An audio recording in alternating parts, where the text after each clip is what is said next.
SOG এবং বাগডোগরা থানার পুলিশের যৌথ অভিযানে উদ্ধার মাদক। রাঙ্গাপানি রেলগেট সংলগ্ন এলাকায় অভিযান চালিয়ে মেলে সাফল্য। প্রচুর পরিমাণে নেশার ইনজেকশন সহ দুজনকে গ্রেফতার করে পুলিশ। ধৃতরা হলো সৌরভ দাস এবং বিশ্বজিৎ সরকার। ধৃতদের মধ্যে একজনের বাড়ি শিলিগুড়িতে এবং অপরজন নকশালবাড়ির বাসিন্দা বলে জানা গিয়েছে। পুলিশ সূত্রে জানা গিয়েছে, গোপন সূত্রে শিলিগুড়ি মেট্রোপলিটন পুলিশের স্পেশাল অপারেশন গ্রুপের কাছে বৃহস্পতিবার রাতে খবর আসে, রাঙ্গাপানি রেলগেট এলাকায় দুজন যুবক প্রচুর নেশার ইনজেকশন সহ অপেক্ষা করছে। এই খবর পাওয়া মাত্রই বাগডোগরা থানার পুলিশকে সঙ্গে নিয়ে রাঙ্গাপানি রেলগেট এলাকায় অভিযান চালায় স্পেশাল অপারেশন গ্রুপ।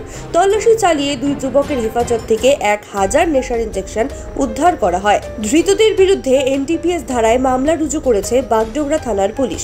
শুক্রবার ধৃতদের শিলিগুড়ি আদালতে পেশ করা হয়।